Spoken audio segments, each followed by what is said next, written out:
fungsi sistem ekskresi yang disusun oleh kelompok 1 sesi 2 yang beranggotakan saya sendiri, Tanti Widya Lestari, Yeri Wendari, Fardatul Umaroh, dan Siti Saryanti.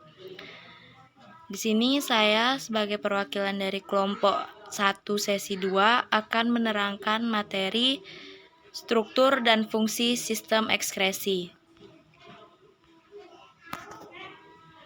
Sistem ekskresi adalah proses pengeluaran zat sisa metabolisme yang sudah terakumulasi dalam tubuh agar kesetimbangan tubuh tetap terjaga.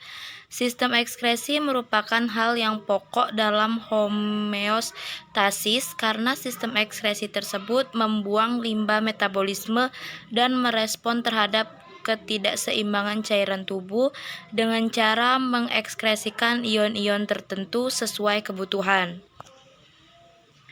Sistem-sistem ekskresi pada vertebrata yang pertama pada cacing pipi atau filum platyhelminthes. Pada cacing pipi tidak memiliki xlom atau rongga tubuh, memiliki sistem ekskresi yang disebut protonefridia, membentuk jejaring tubulus buntu yang berhubung ke bukaan eksternal.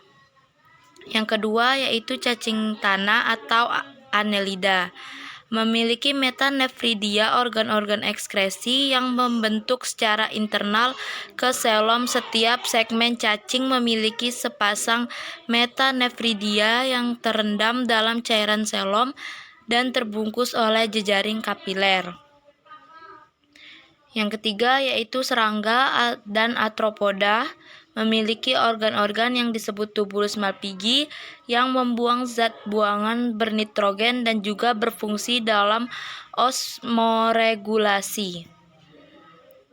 Yang terakhir yaitu mamalia. Sistem ekskresi mamalia berpusat pada sepasang ginjal. Pada manusia, masing-masing ginjal memiliki panjang sekitar 10 cm dan disuplai oleh darah melalui arteri renal dan dialirkan melalui vena renal. Ginjal. Ginjal adalah salah satu organ dengan fungsi vital dalam kehidupan. Ginjal terdiri dari dua bagian, yaitu kiri dan kanan. Ini menunjukkan bahwa ginjal merupakan organ yang sepasang. Mengandung sekitar 1 juta nefron, yaitu saringan darah yang sangat kecil, letaknya di bawah tulang rusuk bagian belakang dan dekat bagian tengah punggung pada kedua sisi tulang belakang. Selanjutnya yaitu fungsi ginjal. Yang pertama, menyaring dan membuang limbah. Yang kedua, mengendalikan keseimbangan air, mengendalikan dan memantau keseimbangan air dalam tubuh. Yang ketiga, mengatur sel darah merah. Yang keempat, mengatur tekanan darah dan kadar garam. Selanjutnya, bagian-bagian ginjal. Yang pertama ada korteka ginjal, medula ginjal, dan pelvis ginjal. Struktur dan fungsi tubulus pada ginjal. Yang pertama, glomerulus adalah gulungan kapiler yang dikelilingi kapsul epitel bernama kapsul Bowman, berfungsi untuk ultrafiltrasi dari plasma. Yang kedua, tubulus proksimal, yang berfungsi reabsorpsi zat-zat yang masih dibutuhkan oleh tubuh.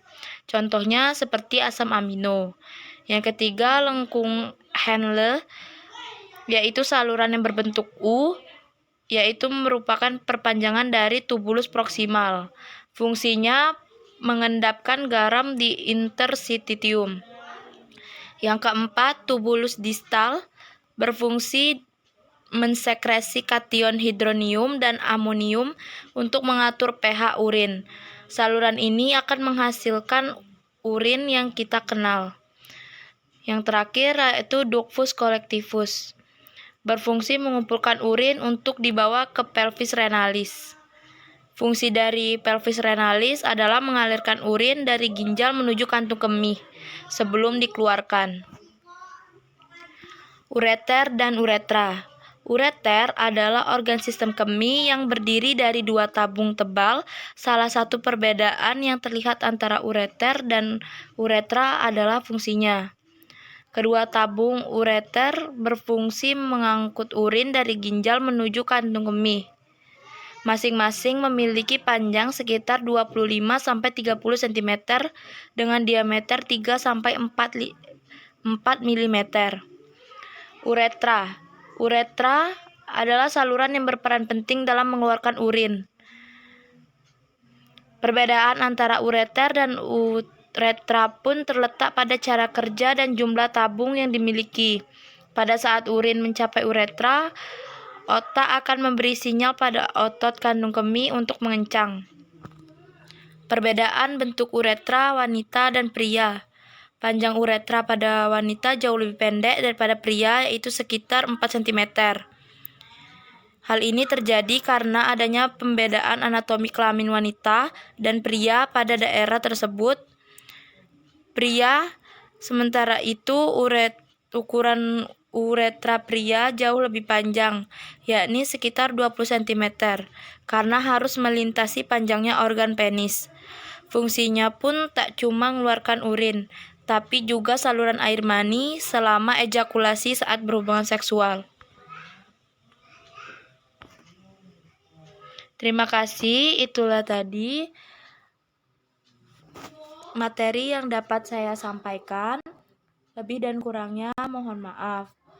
Jika ada yang mau ditanyakan, silahkan komen di kolom komentar YouTube. Terima kasih. Wallahumma fiqh ila aqwamit thoriq. Wassalamualaikum warahmatullahi wabarakatuh.